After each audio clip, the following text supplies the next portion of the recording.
जय सिया राम, जय श्री कृष्ण। आज आप सभी के बीच उपस्थिति है एक अत्यंत गंभीर विषय को लेकर के। अभी कुछ 2-4 दिन पूर्व कश्मीर के पहलगाम में जो वीभत्स, दर्दनाक, भयावह घटना घटी है, हमारे 27 से 30 भारतीय हिंदू, सनातनी हिंदू, जिनकी हत्या धर्म पूछ करके की गई आतंकियों के द्वारा, आतंकवादियों के द्वारा। कितना दर्दनाक, कितना भयावह ये विचार है कि धर्म पूछ करके और तब हत्या किया जाना। पहले तो जिन लोगों ने अपने प्राण गंवा दिए, उन सभी के प्रति हम अपने श्रद्धा सुमन समर्पित करते हैं। इसके साथ ही ये विषय एक गंभीर विषय है। ये एक अत्यंत सोचनीय, अत्यंत विचारणीय विषय है कि आखिर हो क्या रहा है। जहां देखिए वहां हिंदू निशाना बन रहे हैं, चाहे पश्चिम बंगाल हो, चाहे नॉर्थ ईस्ट हो, अन्य देश हों, हिंदुओं को निशाना बनाया जा रहा है। पश्चिम बंगाल में कथा के पंडाल में कथा कहते हुए एक हिंदू कथावाचक का अपमान किया जाना, उनके साथ अभद्र व्यवहार, और इतना ही नहीं बल्कि उनके साथ मारपीट तक किया जाना, हिंदुओं को खदेड़ा जाना, आखिर ये कब तक चलता रहेगा, कब तक होगा? और क्यों हिंदू मौन हैं? कब तक हिंदू मौन रहेगा? हमें झूठी अहिंसा का पाठ पढ़ा करके, अहिंसा परमो धर्म आदि बात बता करके, आदि बात सुना करके, और हमें अहिंसा का पाठ पढ़ाया गया। लेकिन क्या ये अहिंसा है? कहीं हम अहिंसक होते होते नपुंसक तो नहीं हो गए? अहिंसक होने में और नपुंसक होने में थोड़ा ही अंतर है। आपके धर्म को पूछ करके, आपके पंथ को पूछ करके, आपकी पहचान को पूछ करके आपको मारा जाए, आपके लोगों को मारा जाए, और आप कहें कि हम अहिंसक हैं, तो क्षमा करिएगा, ये अहिंसक होना नहीं है, ये तो नपुंसक होना है। और एक बात जो बार बार चलती है, चल रही है, लोग कह रहे हैं, कहते रहते हैं, कहते आए हैं कि आतंक का कोई मजहब नहीं होता। लेकिन आप जब जब देखेंगे, जब जब इस प्रकार की घटनाएं होती हैं, तब तब एक मजहब, एक समुदाय विशेष के ही लोग उसमें क्यों पाए जाते हैं? ये मानना पड़ेगा, ये कहना पड़ेगा कि हाँ, आतंक का भी मजहब है, आतंक का भी धर्म है, आतंक का भी संप्रदाय है, आतंक का भी जो पर्याय है वो है इस्लाम, वो है मुस्लिम। क्यों किसी भी घटना में कोई हिंदू, कोई सनातनी क्यों नहीं पाया जाता? क्यों हर घटना में, हर आतंकवादी घटना में, चाहे बम के द्वारा विस्फोट किया जाए, चाहे निहत्थे निर्दोष लोगों की हत्या की जाए, आत्मघाती दस्ते तैयार किया जाए, उन सब में यही लोग क्यों पाए जाते हैं? इन्हीं का हाथ क्यों होता है? यही लोग क्यों दोषी पाए जाते हैं? और राजनीतिक दल जो छाती कूटते रहते हैं, गौ हत्या पर किसी एक व्यक्ति के द्वारा, किसी शांति प्रिय जो समुदाय जिसको कहते हैं लोग, शांति प्रिय समुदाय, उसके एक व्यक्ति की हत्या हुई, तो सारे के सारे राजनीतिक संगठन, राजनीतिक दल छाती पीटने लगे। अब ना तो राहुल गांधी, ना सोनिया गांधी, ना अखिलेश यादव, ना अरविंद केजरीवाल, अब कोई नजर नहीं आता। क्या हिंदू बलि का बकरा बनने के लिए है? क्या हिंदू बलि चढ़ाने के लिए है कि जहां चाहे, जिसका मन चाहे, जब चाहे वो बलि का बकरा बना करके और हत्या कर दे? और कितना निंदनीय है, जितनी इस घटना की निंदा की जाए उतना कम है। कितना निंदनीय है कि धर्म पूछ करके, पहचान करके और तब हत्या की जा रही है। हमारा निवेदन है समस्त हिंदुओं से कि आप शास्त्र के साथ में शस्त्र को भी रखिए। अब वो समय आ गया है जब मौन रह करके, अहिंसक बन करके, अहिंसा का पुजारी बन करके काम नहीं चलेगा। और यदि यही स्थिति रही तो एक दिन वो दिन दूर नहीं है, एक ऐसा दिन भी आएगा जब आप बाहर तो छोड़िए, आपके मठ मंदिर सुरक्षित नहीं रहेंगे, मठ मंदिरों को भी छोड़िए, आप अपने घर में सुरक्षित नहीं रहेंगे। आपकी संतानें, आपकी बहनें, आपकी बेटियां, आपकी पत्नियां, आपकी माएं, कोई सुरक्षित नहीं रहेगी, आप स्वयं सुरक्षित नहीं रहेंगे। हिंदू का अस्तित्व ही खतरे में आ जाएगा। समस्त हिंदुओं को, सनातनियों को एकजुट होना होगा और एकजुट होकर के आर्थिक और सामाजिक दोनों प्रकार से इस शांति प्रिय समुदाय का विरोध करके इसका बहिष्कार करना होगा। हमारे वृंदावन में ये मुहिम शुरू हो चुकी है। अनेक कथावाचक व्यास, अनेक धार्मिक संगठन, अनेक धार्मिक व्यक्ति इसको शुरुआत कर चुके हैं कि न तो किसी मुस्लिम कलाकार को, किसी मुस्लिम साउंड वाले को, किसी मुस्लिम टेंट वाले को कथा आदि में रखेंगे और ना ही उनसे कोई सरोकार रखेंगे। जब तक आर्थिक और सामाजिक दोनों रूप से इनका बहिष्कार नहीं किया जाएगा तब तक परिवर्तन होने वाला नहीं है। हिंदू की एक विडंबना है कि हिंदू एकजुट नहीं हो पाता, हिंदू संगठित नहीं हो पाता। अपने निहित स्वार्थों को, अपनी जातियों को, हम ब्राह्मण हैं, हम क्षत्रिय हैं, वैश्य हैं, हम शूद्र हैं, हम गुप्ता जी हैं, हम ठाकुर जी हैं, हम पंडित जी हैं, हम मिश्रा जी हैं, हम चौबे हैं, हम रघुवंशी हैं, हम अमुक वार्ष्णेय हैं, इस सब को छोड़ करके केवल और केवल एक बात आपको रटनी होगी, हमको रटनी होगी। वो है क्या? कि हम सनातनी हैं, हम हिंदू हैं।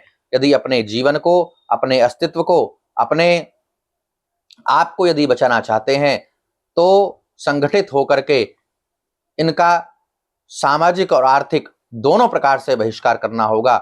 जब कुंभ में बात उठी थी कि इन लोगों को कुंभ में व्यापार न करने दिया जाए, दुकानें लगाने दी जाएं, तो सब विरोध में खड़े हो गए थे, राजनीतिक पार्टियां, राजनीतिक दल और कुछ जो साधु संतों के वेश में जो सेकुलर घुसे हुए हैं, जो वेश साधु संत का है लेकिन कालनेमी की तरह साधु वेश में भी घुसे हुए हैं, उनके भी पेट में बड़ा दर्द उठा था।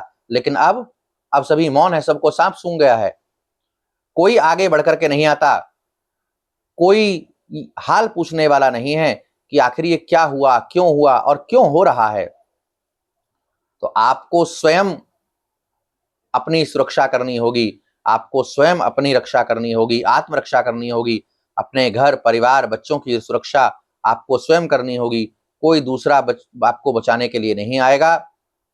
इस घटना से हम सबको सीख लेनी होगी, हम सबको ये मानना पड़ेगा कि किसी भी प्रकार का संबंध इन लोगों से रखना केवल और केवल अपनी ही अस्तित्व को, अपने ही जीवन को खतरे में डालना है। हम अहिंसा के पुजारी हैं, हम अहिंसक कहलाते हैं, लेकिन अहिंसक होते होते हम नपुंसक ना हो जाएं। अहिंसा परमो धर्म की बात ठीक है, लेकिन इससे आगे की जो बात है उसको भी स्मरण में रखना होगा कि यदि आपके जीवन पर, यदि हमारे जीवन पर, हमारे अस्तित्व पर, हमारे धर्म पर, हमारी संतानों पर, हमारे परिवार पर, हमारे राष्ट्र पर यदि आघात किया जाएगा तो हिंदू नपुंसक नहीं हुआ है, हिंदू मौन नहीं बैठेगा। हिंदू संगठित होकर के और आत्मरक्षा के लिए, समाज की रक्षा के लिए, परिवार की रक्षा के लिए, राष्ट्र की रक्षा के लिए, अपने धर्म की रक्षा के लिए आगे बढ़ करके आएगा। और सीधी बात है, केवल इस बात से काम नहीं चलेगा कि उन्होंने 30 मारे तो हमने 2 मार दिए ना। ईंट का जवाब पत्थर से देना होगा। यदि आज कोई कठोर कदम हमने और आपने मिलकर के नहीं उठाया तो कल हमारे और आपके जीवन पर, हमारे और आपके अस्तित्व पर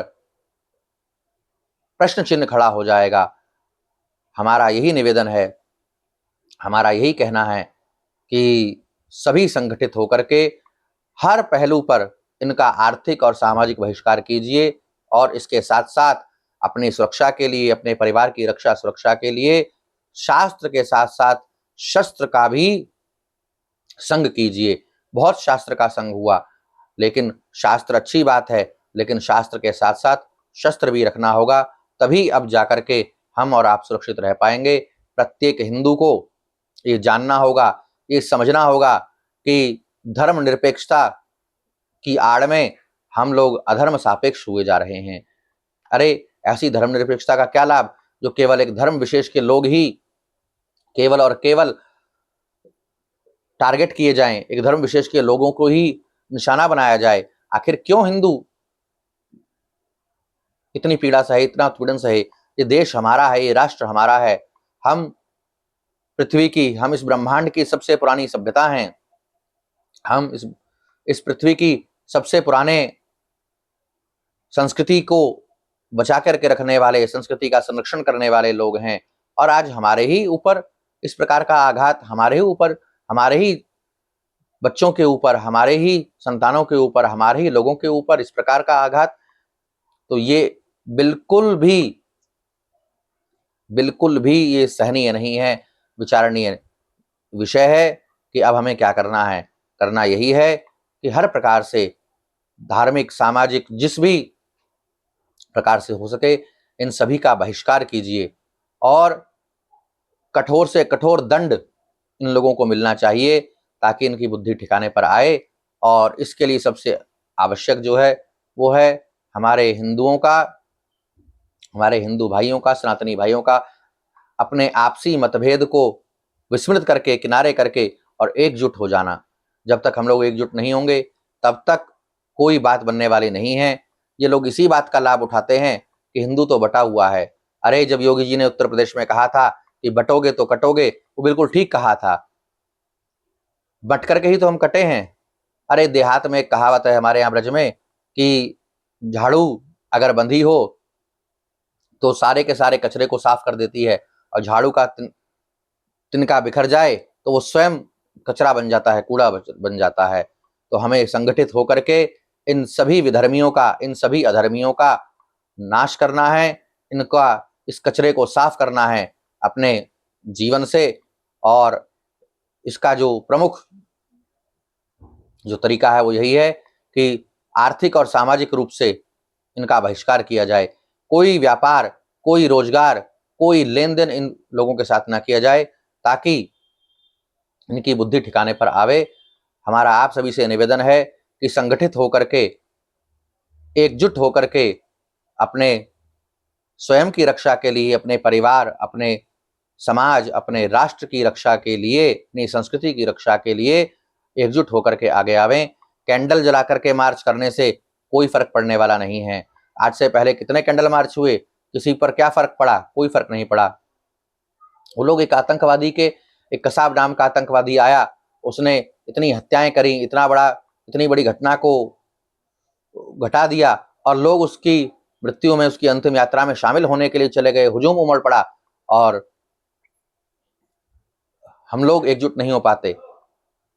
ये फिर हम कह रहे हैं कि जो लोग ये कह रहे हैं, सेकुलरिज्म की घुट्टी पी करके जो ये बैठे हुए लोग कह रहे हैं कि आतंक का कोई मजहब नहीं होता, आतंक का मजहब होता है। सारी दुनिया ने देख लिया है, सारी दुनिया देखती आ रही है, और अब तो ये निश्चिंत रूप से क्लियर हो गया, स्पष्ट हो गया कि आतंक का एक ही मजहब है, आतंक का एक ही पर्याय है, वो है इस्लाम, वो है मुसलमान।